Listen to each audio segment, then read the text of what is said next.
Jack Niemeyer was our second president, and this lecture is named for him.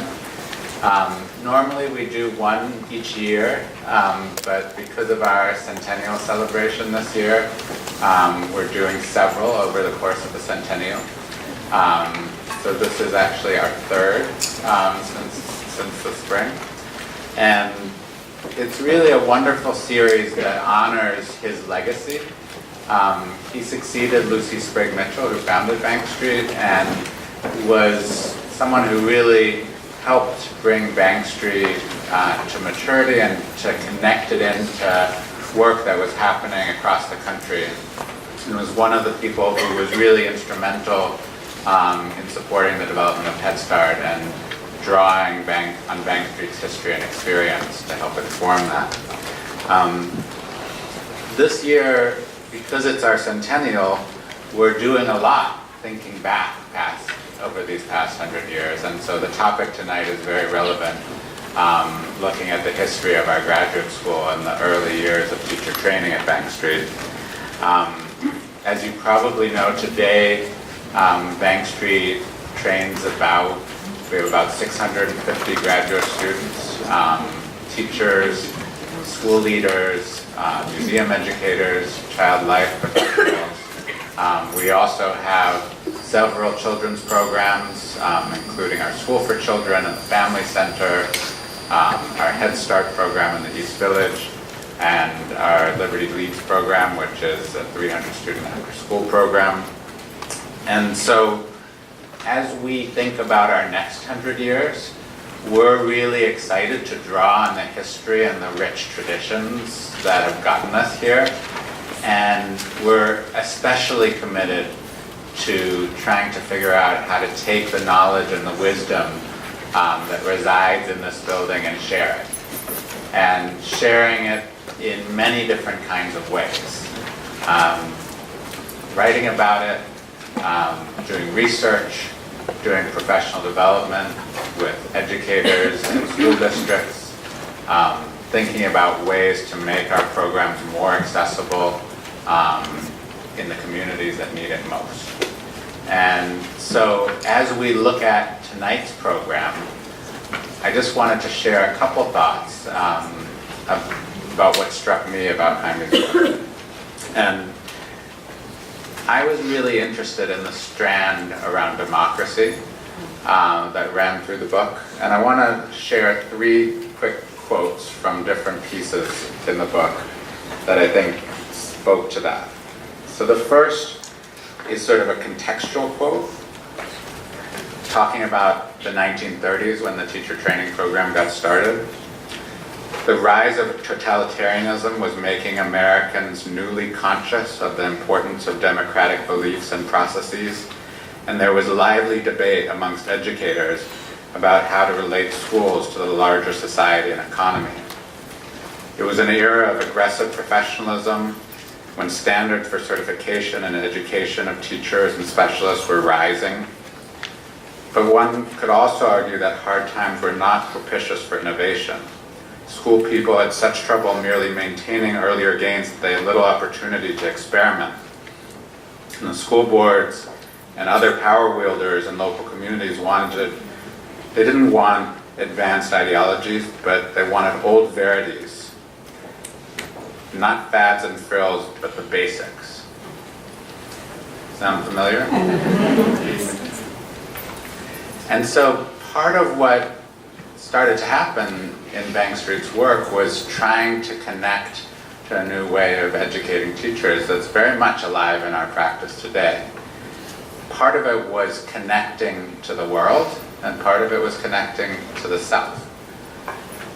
So Lucy wrote, "We propose to give our teachers a program of experiences in exploring their local environment which will sensitize them to this environment, quicken their powers of observation, enlarge their intake by making them more active, their senses and their motor life. The study of the environment as we plan it will be based on field work. We hope our students will explore not only the geographic world in which they live, but also the cultural and socioeconomic world. But they also went inside and focused on the development of teachers in terms of who they were. And here's a last quote from a teacher who went through the program, talking about her experience. In the large group discussion, most of us were able to say, probably for the first time in our lives, that what we were really thinking. And we learned that we were neither so bad as we had feared, nor so good as we had hoped. And what may be more important, that the other person had fears and hopes not so different from our own. Nor were these meetings limited to our interest in ourselves. Every meeting included children, as a matter of fact. We were willing to swear that no other class had ever integrated their entire experience so beautifully. And she's describing the genesis of our conference groups, which is a core part of our curriculum. But she's also describing a subtle and democratic approach to learning that is rooted in empathy and listening and connecting to understand the experiences of those that are different from us. And when you combine that with the interest in connecting to the real world, you get a set of practices that are transformative for the people involved, but also for the learning experiences that they're able to provide for others. And I think we continue to aspire to just these goals and just these principles today. So I want to now pass to Cecilia Traub, who's the Dean of our graduate school, who's going to introduce our speaker this evening. I'm really happy to see you all here and look forward to a rich discussion. Thank you.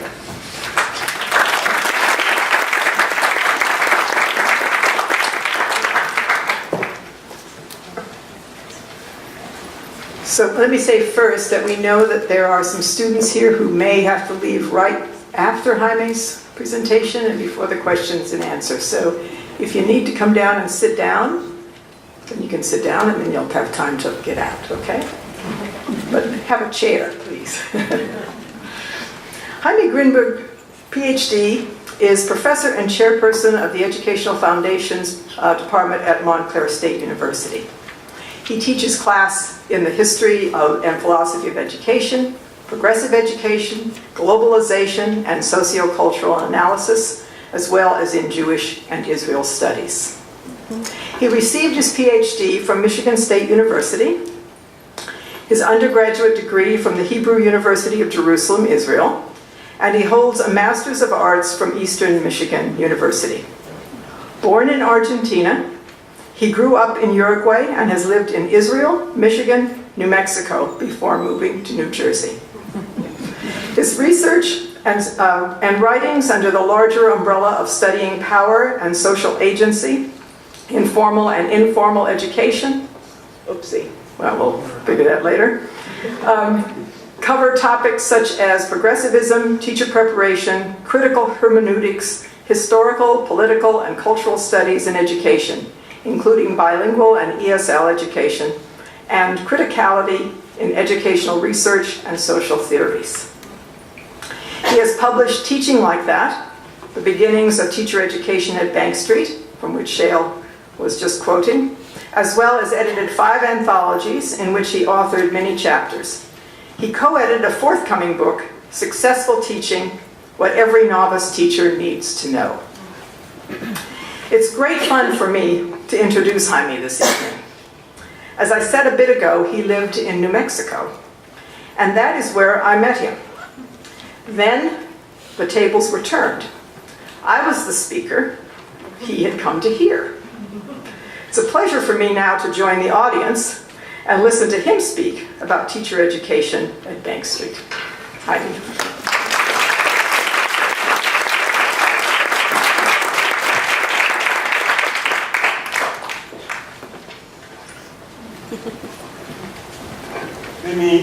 Can you hear me in the back? Yes. Yeah. Great.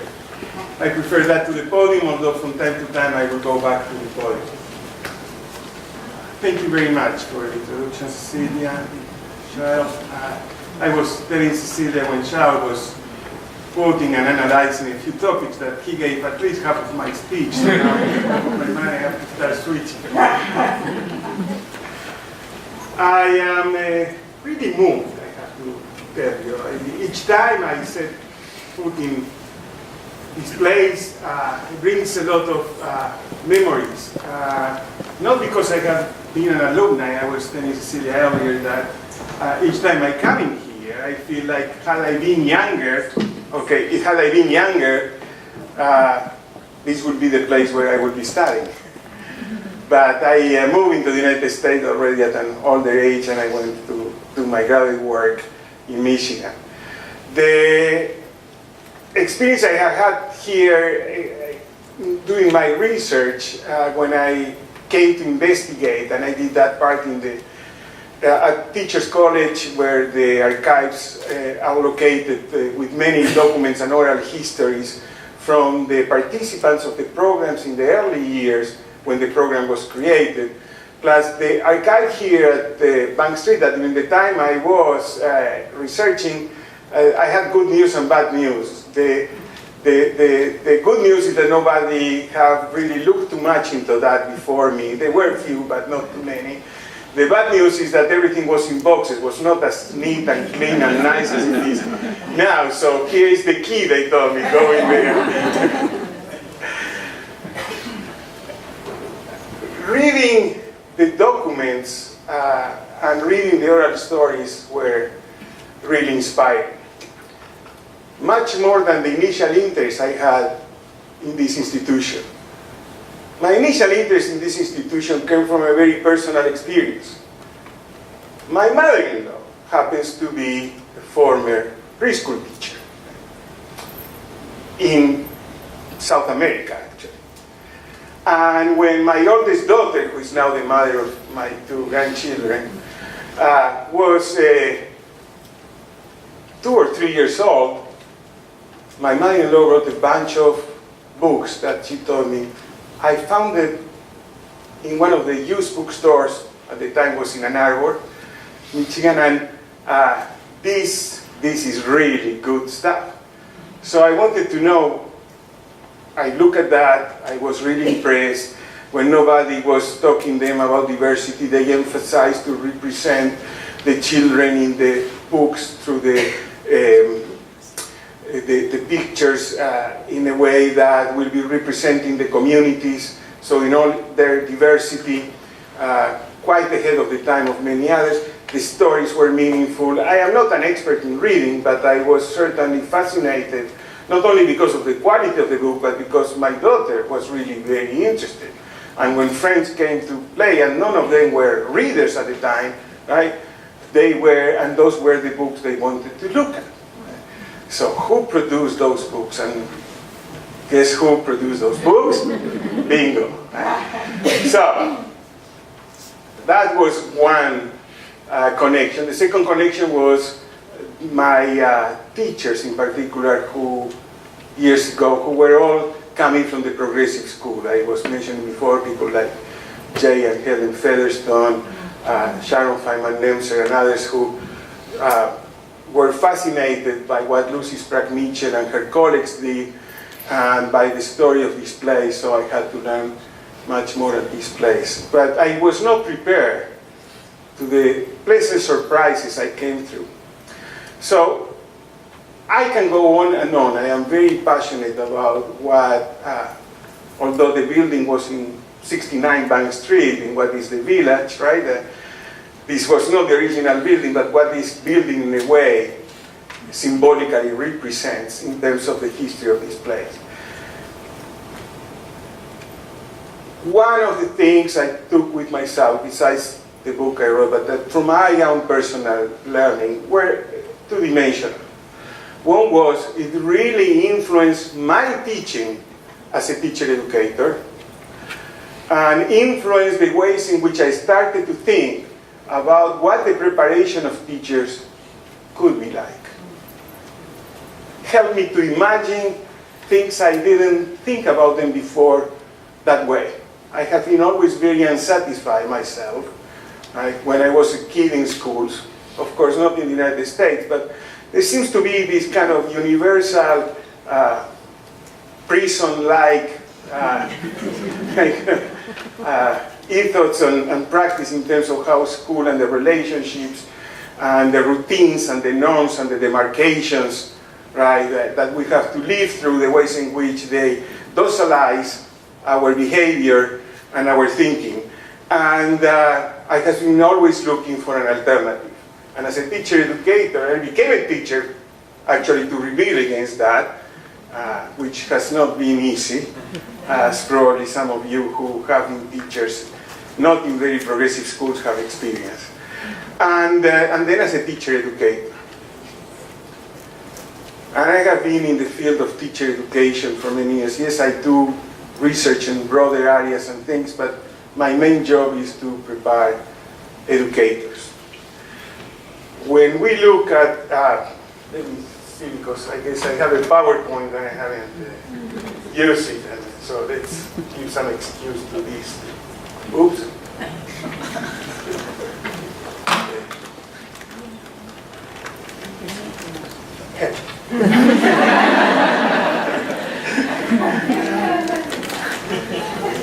It's like frozen.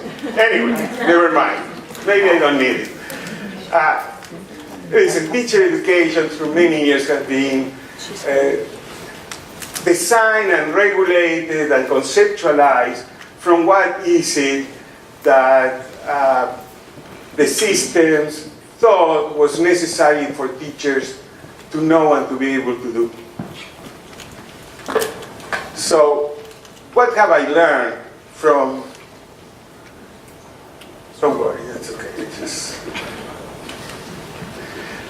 what I have learned from these early years. First of all, they didn't start designing a teacher education program. I don't know how many of you are more or less familiar with the history.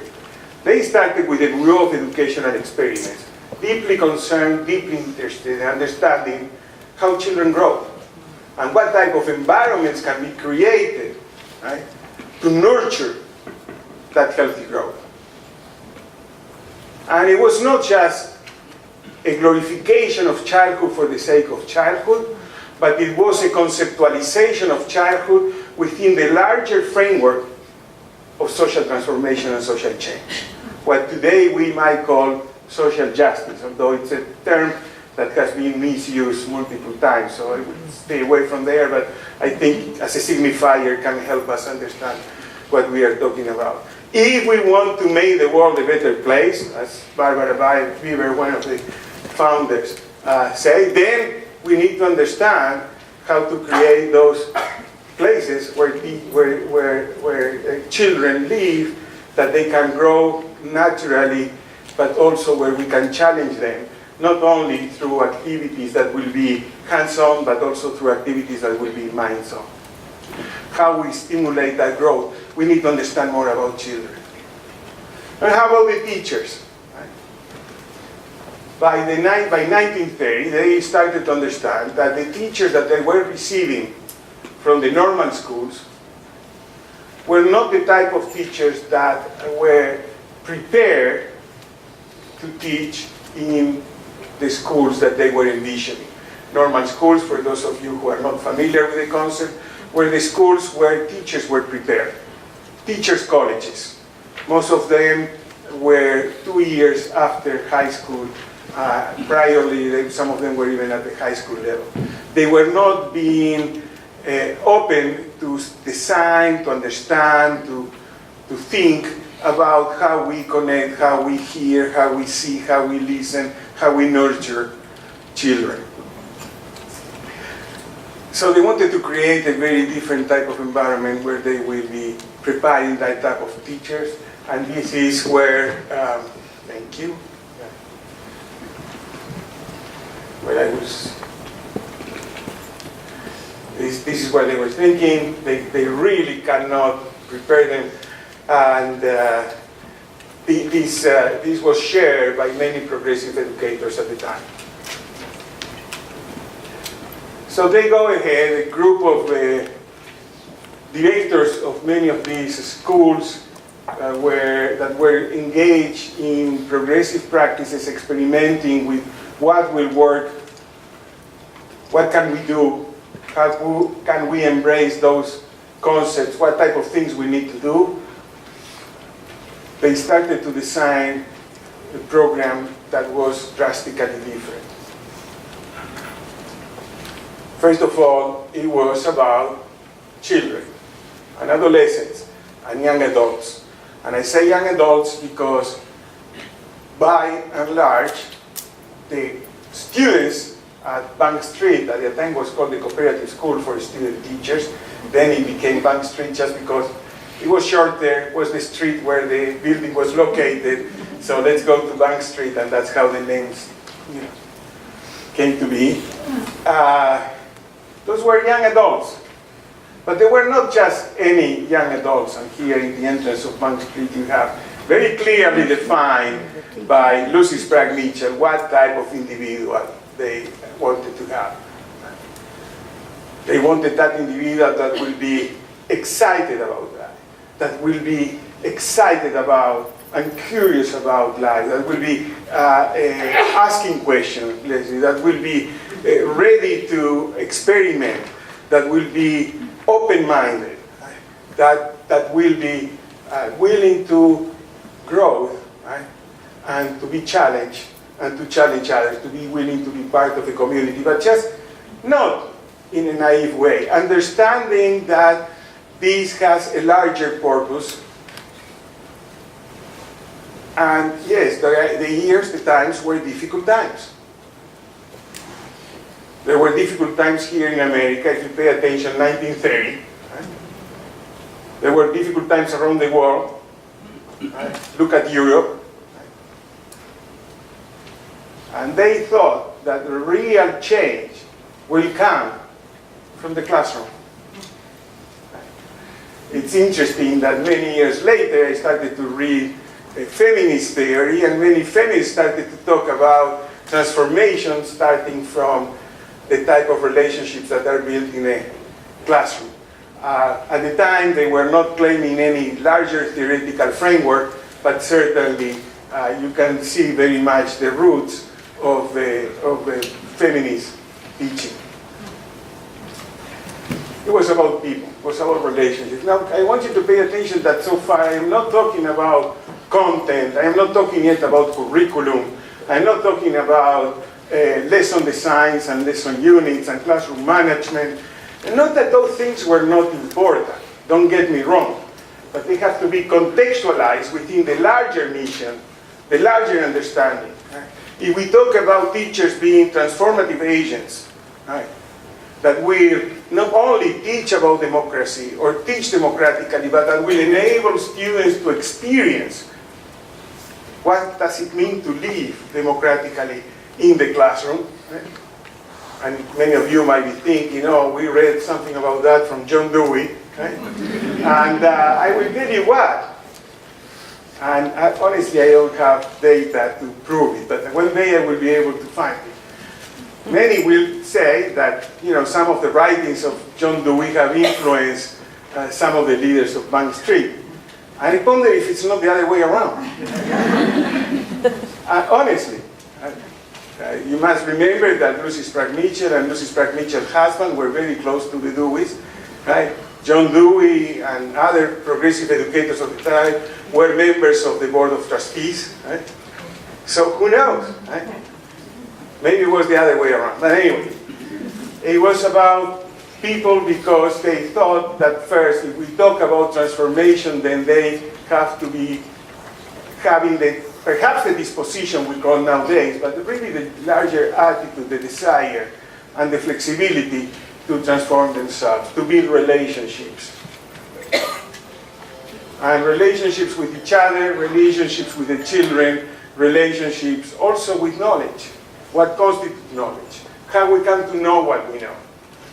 And many of the experiences that were designed in those days were experiences around the idea of building those relationships. It was, today we call it constructivist teaching, perhaps, although I'm not totally sure that that's exactly what they did then.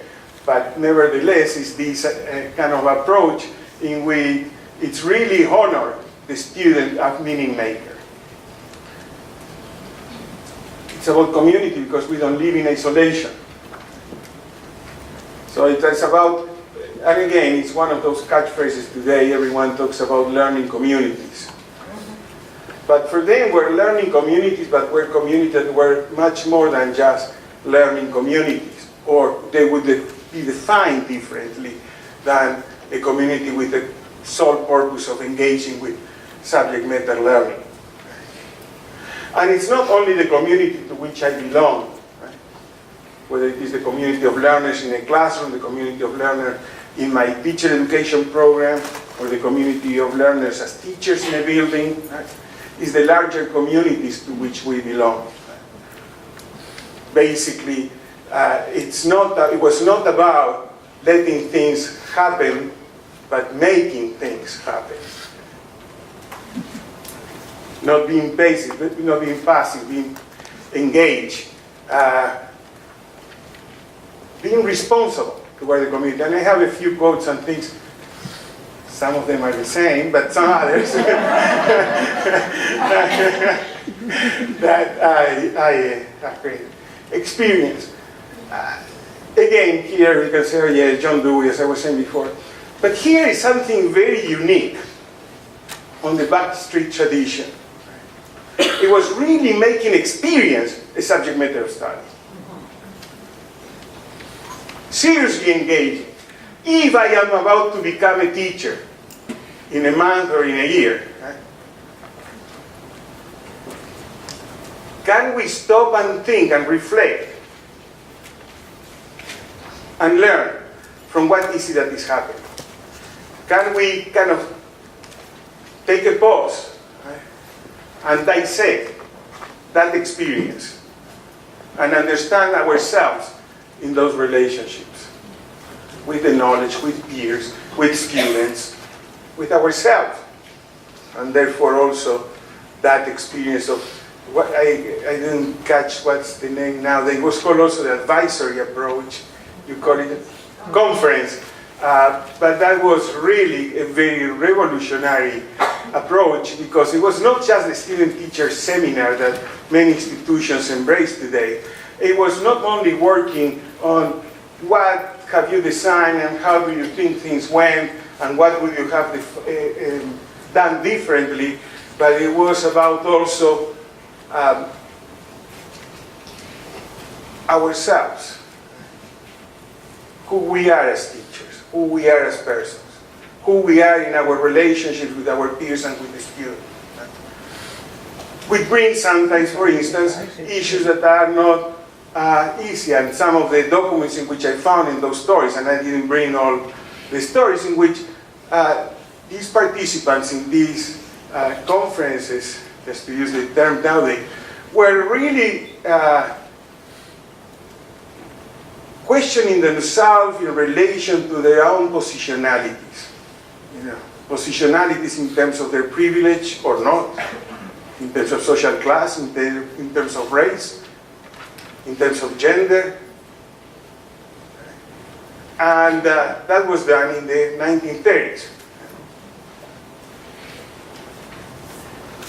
Inquiry.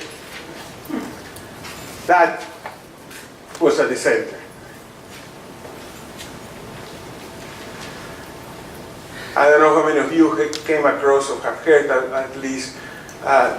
One of the works of Lucy Sprague Mitchell was called Young Geographers.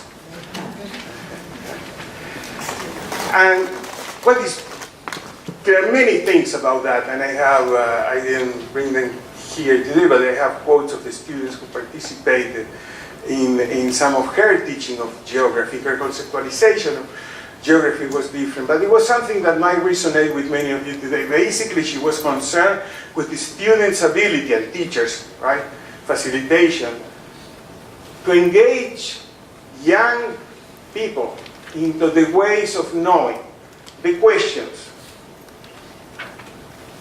the problematization of what we observe, engaging them with information, asking questions. finding alternative answers, asking how knowledge is validated within a particular field. It's very interesting. Many years later, psychologists like Jeremy Bruner started talking about the structure of the discipline, and years after that we started talking about teaching for understanding, basically engaging, for instance, in the field of mathematics, young students in thinking mathematically, or engaging them in the discourse of mathematics. Maybe some of you, or many of you, have heard about that. That was done already in those years at Bank Street. That's what they were trying to do, and they seem to have done it very successfully. So when Lucy Sprague-Mitchell and her colleagues designed the tree, the long tree was called, right, that many of you might have heard about, but was part of a class that was called environment. And environment was the natural environment, the social environment, the economic environment, the political environment. Much has been written about that, and actually a couple of people from Bank Street have written. Also, I think there's a book about the long tree, besides many documents that are here in the library. But what they were doing was, talking about experience, making the future teachers experience what is it that younger students will be experiencing, right, when they will be learning environment and geography. Because if you, like my own case, right, went to a school that was, in a way, silencing, repressing, right, delivering knowledge to memorize and regurgitate, right, and then I have to be a teacher, what models of teaching do I have? What models of teaching and learning do I have? If I have never been exposed to a different type of teaching. So it was the mission, in a way, when they were talking about experience and inquiry, right, to engage in that journey, also to learn from that experience about ourselves, but also to identify with what students would be feeling, would be thinking when they are learning. Because, of course, although they are young adults, they have to connect and think then and make, that was part of that inquiry. So if we felt or thought or found or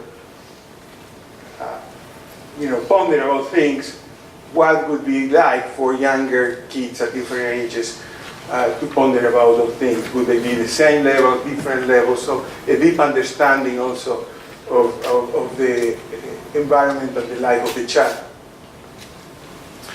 And basically, what I'm saying now is thinking and doing really outside the box. And let me give you a couple of examples of that. Nowadays, and I'm not sure, it's very difficult to organize any college of education when you have a large number of students. So, and also because of all the other state expectations, everyone recognized the concept of credit hours and semesters. That's not what they did. During more than 10 years, their program was based on what type of things do we think future teachers need to know and be able to do related to what I was describing before, right? Creating this type of environments. So some things, like the class of environment, was a year-long practically class. Because it was just to bring the language of curriculum, there was a scope and there was a sequence, right? And they wanted to get some places and they needed more time and they needed time to reflect and time to digest. The advisory class, the class with Elizabeth Haley, who was the instructor, was also year-long. Because students of the teaching program, of the teacher education program, started their quote-unquote student teaching, right, as we call it today, from the very first day that they walk into Bank Street. So they were for 4 days in the schools, and then they would come back on Thursday evenings, and maybe some of you know it, but the first class that they had on Thursday evenings, the first thing they had was dancing. Dancing. Dancing, yes. That's how they started.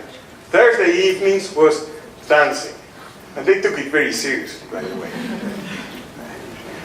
I still remember walking, and I don't know, I haven't been there in the cafeteria here, and seeing a room that had a kind of like a fishbowl, right? I mean, kind of, you have the window, I don't know, still have it.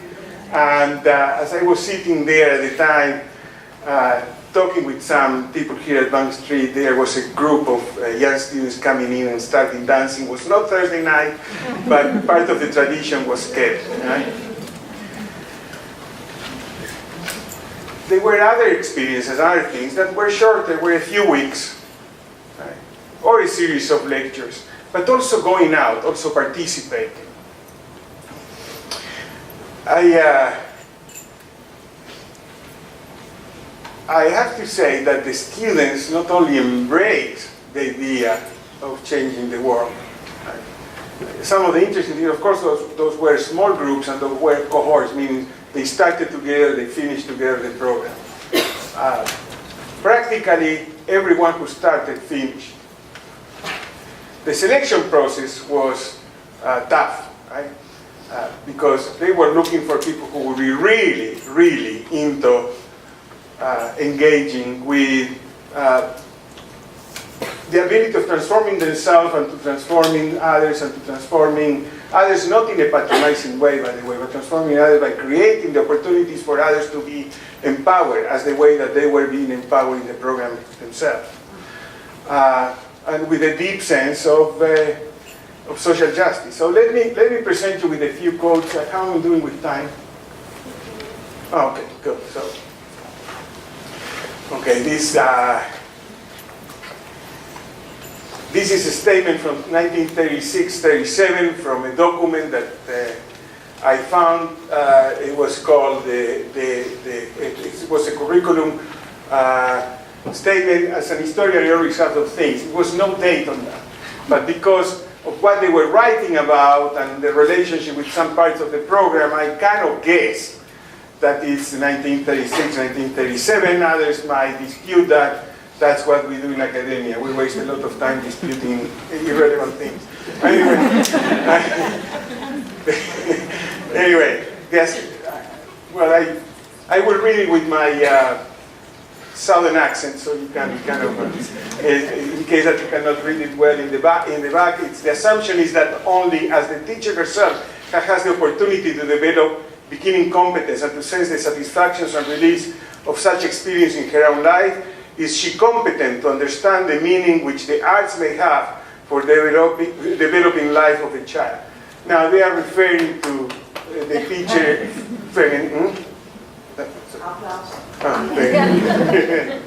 and the centrality of aesthetics, because part of our transformation is not only cognitive, it goes through our feelings, and aesthetics is very, very central to that experience. The appreciation of that part, I mean, dancing and music.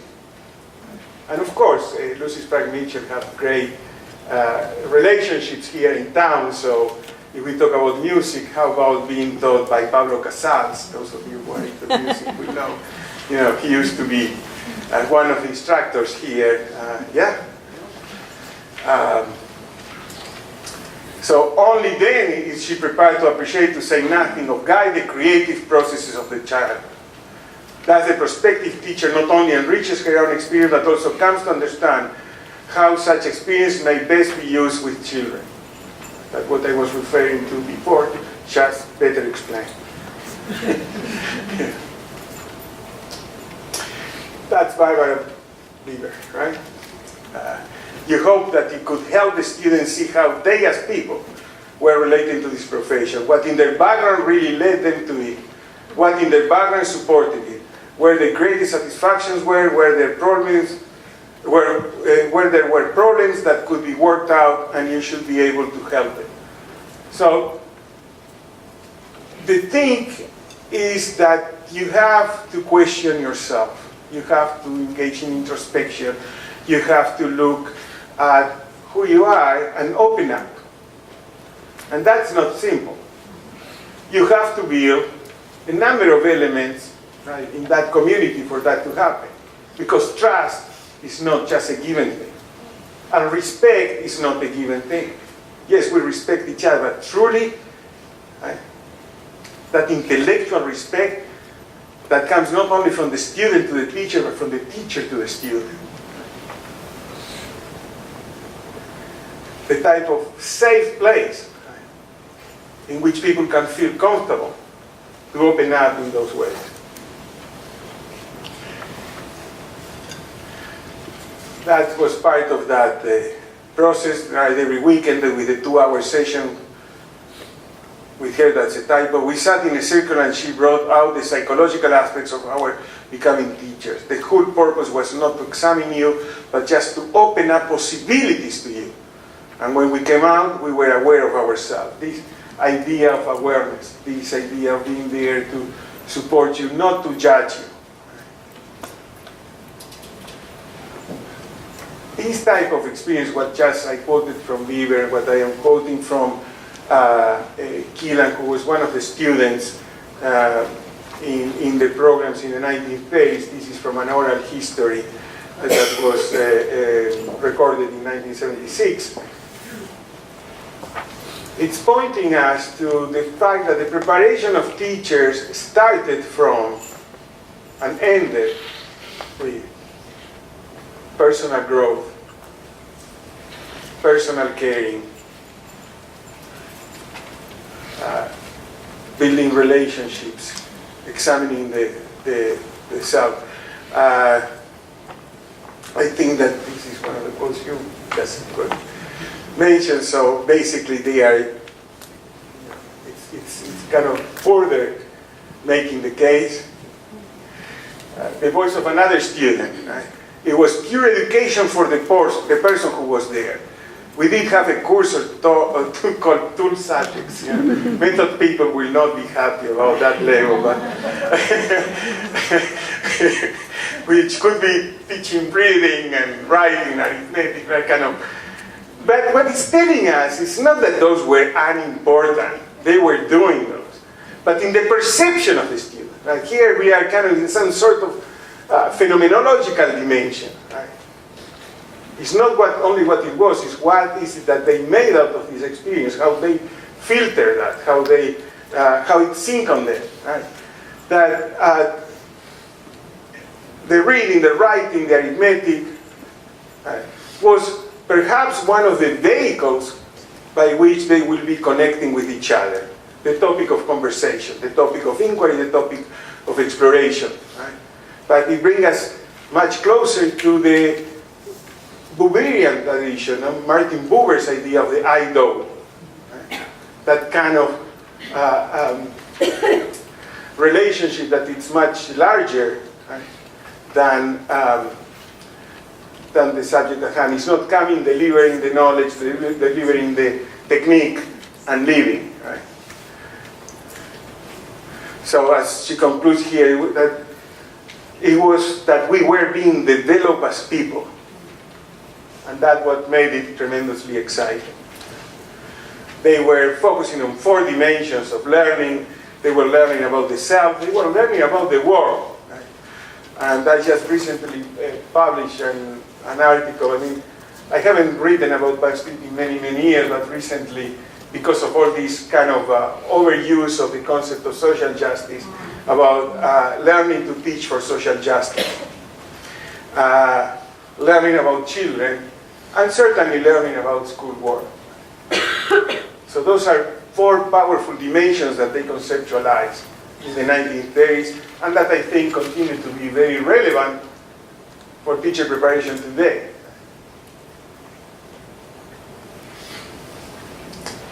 Randolph Smith, Frank Smith was his nickname, who later, after being here at Bank Street many years, became the director of Little Red Schoolhouse in the village.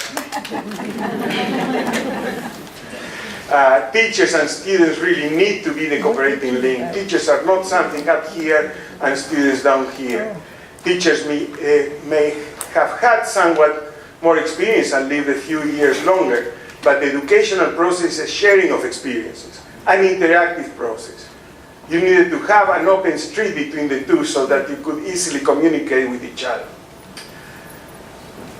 Another great influence in my life as an educator has been Paulo Freire. And if you read Frank Smith here, a few years younger than Paulo Freire, or earlier I should say, not younger, you see some of that approach. That as we are teaching students, students are teaching us too. That there is this kind of reciprocal relationship, or the two-way street. Right? In a way, it requires a great level of humbleness. Something that doesn't come easy in academia either. That's a self-critique.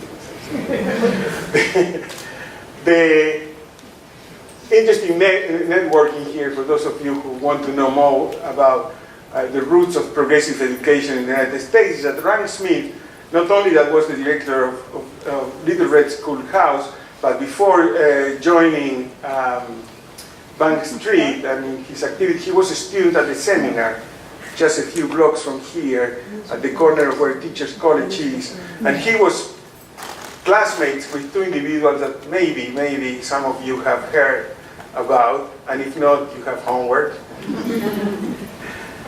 One is Rogers, the famous psychologist of humanistic psychology, and the other one was Miles Horton. Oh, wow. They were studying together, and it's here, you just go to the archives here, you will find it. I think it's here, not or Teachers College. And one of the things is, right, that as probably many of you know, Miles Horton later on in life became very close to Paulo Freire. Those of you who don't know about Miles Horton, if you think about the civil rights movement, the great civil rights movement, if you think about Rosa Parks and Martin Luther King, right, they are all connected. Miles Horton created that space, right, with a curriculum, with no curriculum in a way, to meet in the Appalachian Mountains, right, and talk about freedom, and talk about ideas, and talk about social change. Right. So you can see that network. Bank Street was not an isolation, was very much part of that network. Bank Street was very connected with the New School for Social Research, right, in the early years, and with all the almost radical bohemians of the village. I am telling bohemians not in a demeaning way, for the contrary, in a very respectful way. And here is someone like Barbara Lieber saying that, right, also. It was an interaction between what I was learning from the students, not only from what they had to say in class, which was also important, but by studying their work, you have different illustrations all the time. Really looking into the work of the children. Years later, two people who are here can testify how that was implemented and expanded in the Prospect School, right? I mean, very much part of what you guys did, and Pat Karimi and others. Really studying the work of the student. And this idea of that interaction, right? Remember that the students were becoming students of their own experience, right? Is something that they can take with themselves when they are trying to create the environment to understand their own students. She goes on, teaching is an interpersonal relation function. It's just a matter of transmitting knowledge and being very good about how to transmit knowledge, right? It is not just that. It's not about being able to deliver a great lecture. It's not being able to deliver a great lesson plan. Right? It's much deeper. It is a way of one person, whether you are teaching children, whether you are teaching adults, somehow, in the way knowledge is communicated, the technique is transmitted, something happens between the people as people. So it's the personal transformation. And why I include this here? Because when we talk today about teacher preparation, and policy, and testing, and what teachers should be able to do, and how students are going to be measured in relation to how teachers are performing. It's not about throwing that out of the window, because there are some very good things there too. Okay? But it is that to what extent these measurements, these observations, these evaluations, both of students and of teachers, really capture that transformation of people as people. It's a big challenge, particularly for those of you who are in the field of measurement and evaluation in psychology, right? Of how do you do that?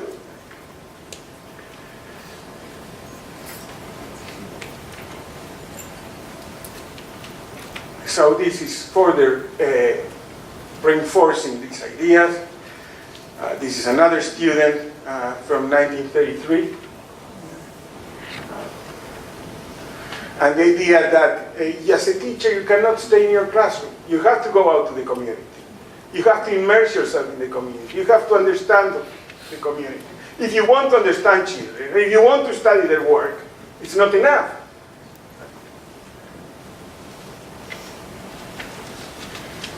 So those I just passed it because that was Charles' quote too.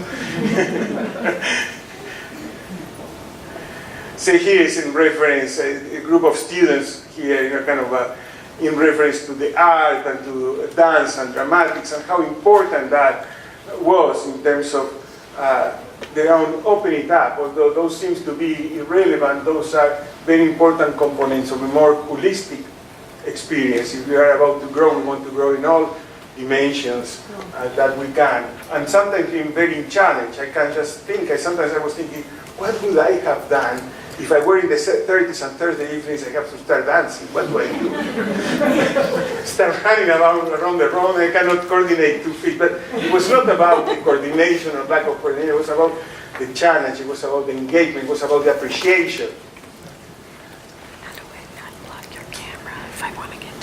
And here is that aspect of really not putting the cart before the horse. Many teacher education, there are some very good teacher education programs nowadays. I don't want to overgeneralize. I am sure that your program continues to be, at least from what I know. But also the other thing is, I also think I am in privileged institution doing a great job where I am, but at the moment that we feel we have arrived, then is when we lost it, right? We have to keep challenging us. We never arrive. And I think that it's kind of part of this whole idea, right? That it's not just a list of courses, right? The students, the planning is reversed, right? It's coming from where the students are and what type of experiences we are designing in relation also to the kids in the schools or the adolescents in the high schools, etc. Planning a curriculum was not enough. One of the things I learned as a teacher from that and from many other of the things I see there is I always in my classes I have a tentative schedule. And students ask me, why tentative? I say, because we just might change it today. So I give you a guideline, but things might change. Because I don't know who you are. And I cannot be too arrogant and thinking that I have all the knowledge that you need to acquire. I need to know who you are. And from there we, just again to quote Miles Gordon or Paulo Freire, we make the road by walking. Not that we are kind of inventing a new road. We might be walking roads that others have walked before. But together we are walking it for the first time. So those experiences, right, are as I was mentioning before, here you can see the idea that the needs that they understand that people have. And remember, they were living in the village. And if you see the village today, it doesn't sound like an area where very poor people will be living. But the village in the 1930s was an area where many very poor people were living. Those were the tenements where people were living in rooms, sharing small apartments with other families or with other people, having maybe a bathroom or a kitchen in a floor in the whole building. Just to give a description, sometimes being exploited by the owners, and they took issue with that, and I will show you just in a minute a couple of things.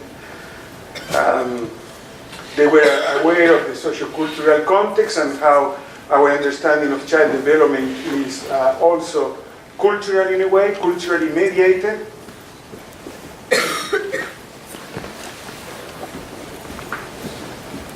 We had really seriously experienced what children experience when they are trying to learn something new.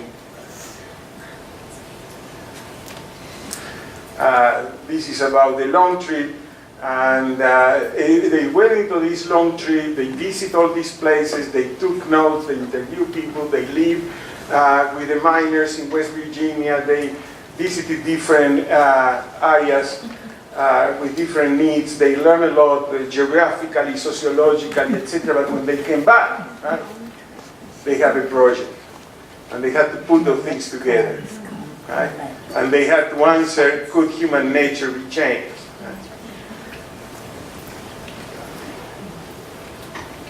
And they were also very aware of unions. They were not teacher unions at the time, by the way. There was the National Education Association, that was an organization of administrators. Teacher unions were not yet there, they were brewing, right? And many of these women got engaged with the garment industry union. And here, I will read it again because that connects with some of the things. We believe that the teacher's job is not only in the classroom. That while a teacher's primary responsibility is to help children grow and develop to the best of their potentiality, she has a responsibility also for the kind of world these children are growing up in. She cannot ignore the influences outside the classroom that are shaping children's life. This year, we are continuing our effort for a low-income housing project. These are the teacher education students. Okay?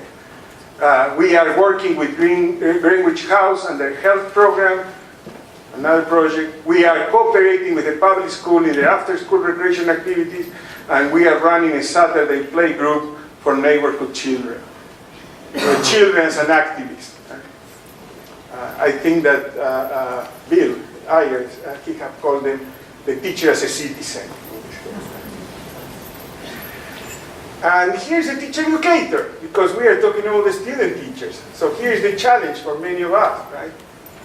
How much of an influence can we be unless we ourselves also feel strongly enough about the new society to be willing to take part in building?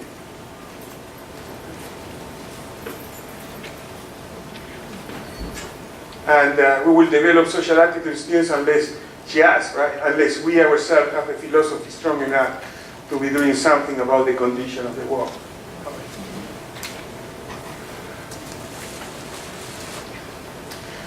So several lessons learned about contemporary teacher education. I was mentioning some of them, right? The idea of inquiry-based practice. Teacher as researcher and student as researchers. I was trying to put it in today's language. Okay? Making teaching a subject matter of study. Capturing and engaging with student curiosity, and that's not only the student in the classroom, but the student in students of teaching. Teaching as a form of research. That was very much at the core. Listening to and seeing the whole student. Intellectual respect. I cannot emphasize enough how crucial, how central to that building of safety and trust and responsibility and caring it is, to that building of community where people can feel comfortable about being challenged and challenge others. If there is not such respect. And teaching as a form of building relationships. The centrality of aesthetics, something that we have lost. If you look at curricula in teacher preparation, by and large, unless the students are going to be teachers of art or teachers of music, maybe if they took a general education class, right, that just jump through that hoop in a way, but not really taking seriously the partnerships. That preparation was not only happening at Bank Street. Remember I told you it was 4 days a week in the schools. And the people who were teaching in the schools, the teachers, the directors, they were also coming during weekends and participating and teaching themselves as well, or participating as learners in some activities. Creating a true partnership. That's how the cooperative school for student teaching came to be. Right? The first meeting, it was held at Lucy Sprague Mitchell House, and there were a bunch of directors of different schools in New York who were interested in preparing very different teachers. So the partnership went from the get-go. Flexible structuring. That's a nightmare for those of us who are involved in administration and higher education. But that means that the experiences lead. We don't, not the 3 credit hours, not the semester. The experiences are the ones that lead. We have experimented with some of those things in New Mexico when we were there. We were cut at some point because we were, quote unquote, too expensive. The importance of context and situated knowledge, the central commitment of being an educator to make the world a better place, to change the world, the teachers and artists, the idea of passion. You can see through my talk, I don't know if I have been successful at that, but really passion was not belittled. Many times the idea of passion is utilized to say, to counter that against, passion is an emotion, it's not rational. If you are a teacher, you have to use your intellect, right? Maybe, but also you have to have passion, and also you have feelings, right? Being aware of them, which is part of what they were doing, right? Help us better understand and make those connections.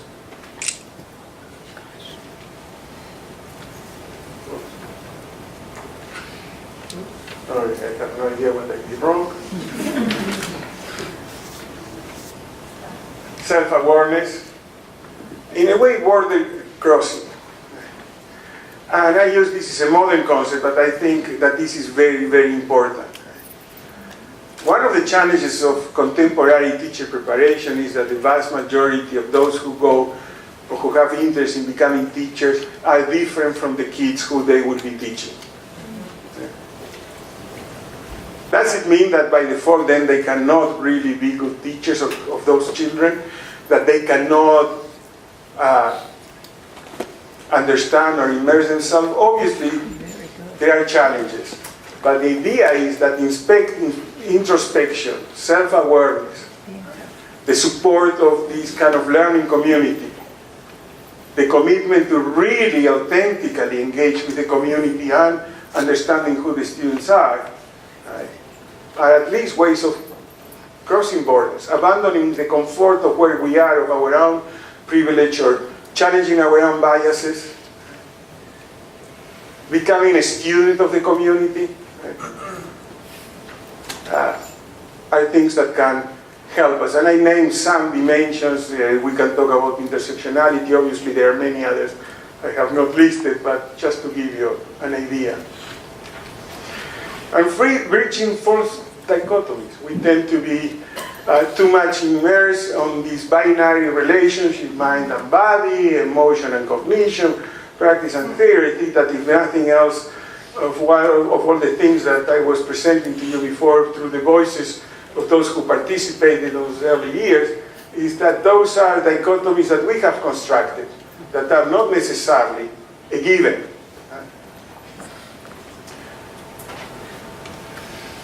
And again, just to remind you, it is about children, it is about people, relationships, community, experiences, inquiry, thinking and doing outside the box and changing the world.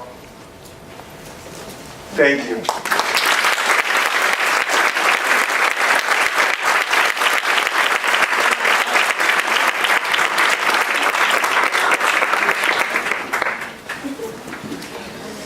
Thank you very, very much. If you have questions, you can pass them over. I have a couple here to get us started for just a few minutes. So I'm going to start with one that's at home here.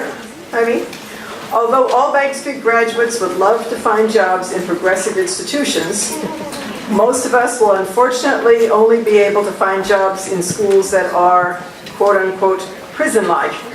What would be your advice? What changes can we gently introduce in our classrooms and administration that will sow seeds and change the learning environment? Any ideas you have on that? Well, it's a tough question because it's real. The easy answer would be let's create more progressive schools. Easier said than done.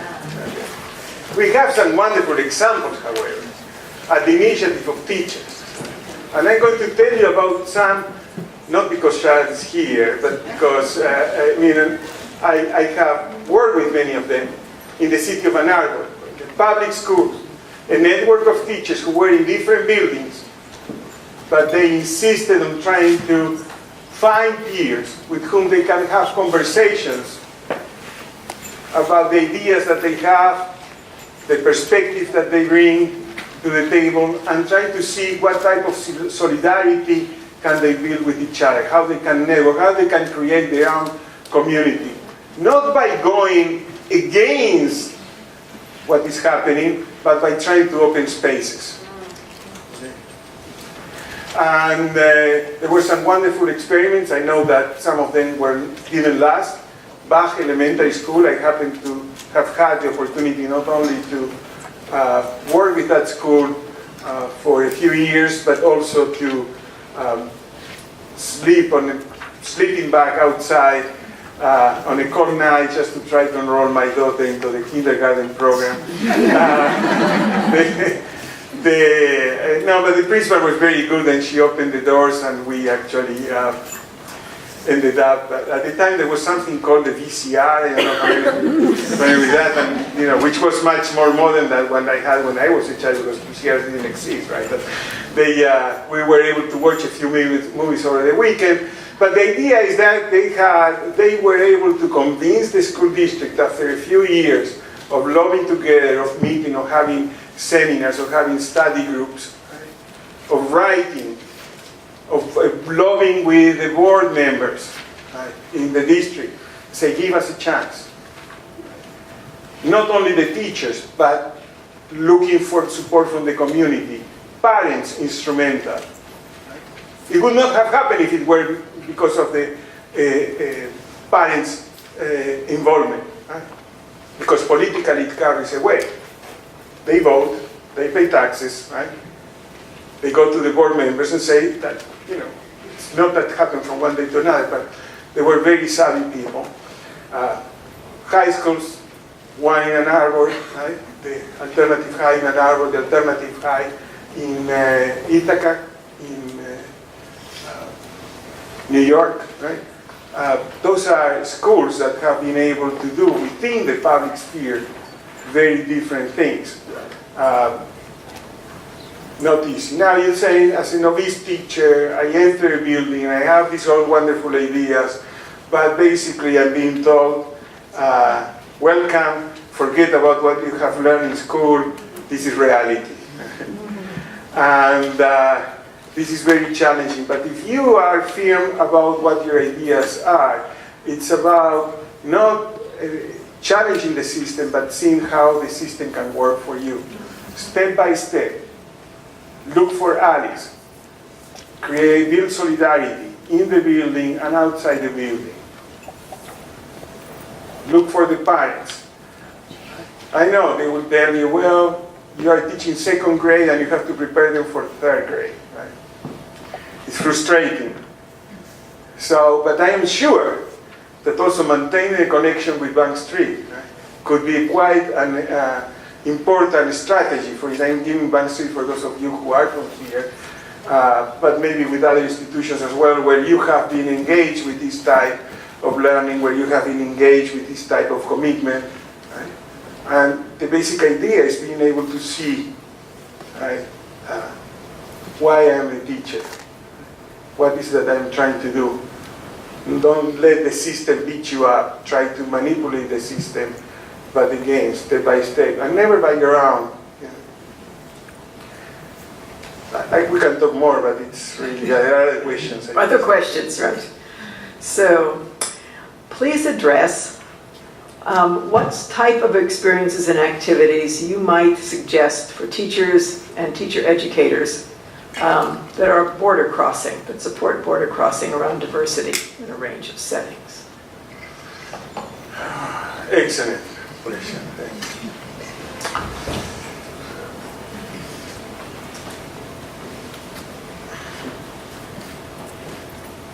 Right now, I have many of my students, before class and after class, we speak in Spanish with each other. So for us, part of that border cross, but we are comfortable with that part, with the language, with cultural issues. We might be uncomfortable in other situations. One of the things, again, is that how about going out? You know what? I will tell you some of the things that Lucy Sprague-Mitchell did with her students, so rather than me telling you what I do with mine or what other places I do. She will take the students into activities, right, in which they will have different tasks. They will be investigating the community. They will be investigating the community as an ethnographer might do. They will be investigating the community as a geographer will do. They will do the community as a sociologist will do in some ways. Right? But not just as an object of study, right? But as a way of preparing themselves to be able to immerse themselves in the relationship with the community. So one of the things that struck me was one of the stories of one of the things is, yeah, we were sent to the area where it's the meatpacking area, so kind of, and just hang out there and observe and take notes and bring those back, and they will go and sometimes been asked to stand on the street, here, let's say Broadway and 112, although it was in the village, right, and close your eyes and what you smell and what do you hear and from there, starting from there, moving on, right, interviewing, asking questions, hanging out in places, right? Learning about how the community lives, what is the local culture. Right? And that goes together with other supporting experiences as teacher educators. If we will not be mandated a number of things, right? We might be able, or we can also transgress and reinvent some of the things. I mean, sometimes you just explain to the state, those are things that are met, but they're met differently. We do it differently, right? It's just basically, that's what we are doing. So you don't have to antagonize, because ultimately, even those who are constraining us mean well. They just don't know. No, some of them know very well. It's just that there are certain things of doing things, and that we develop the habit and we forget. So as a teacher educator, our job is not to forget. We can do a few things differently, and nobody will be penalized. Right? So border crossing in the sense of also making ourselves uncomfortable with things that we are not familiar with. Maybe start with silly things, maybe eating a food you never ate. Listen to the music. Even though at home I speak Spanish, right, when reggaeton started to be in fashion, right? It took me a while to really comprehend exactly what is that. But I made a point, at least each time, every day I was driving to my work, and I would put the radio stations and listen to reggaeton, and then have the guts, because I didn't have them then, but after a while, just to go to my own daughters and ask them, well, help me here. That for me was part of that border crossing. But it happens in many different ways. Normally we talk about diversity and multiculturalism and language, but border crossing is in at many other levels, right? Thinking about even, nowadays we have progress to the extent in which issues of sexuality could be discussed and can be part of everyday life, and everyone can feel more comfortable, although we know that there still exists homophobia and sexism and everything. Right? We just have to fight to further understand, further support, further solidarize, and not let things happen. Right? I mean, just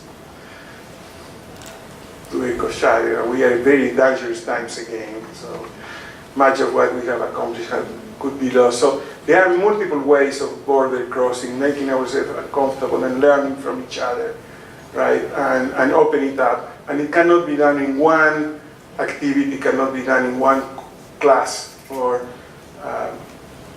in one day, certainly not. Okay, because of time, I'm going to invite all of you to the reception outside. Have another chance to speak with Sure. Jaime there. Okay, thank you very much.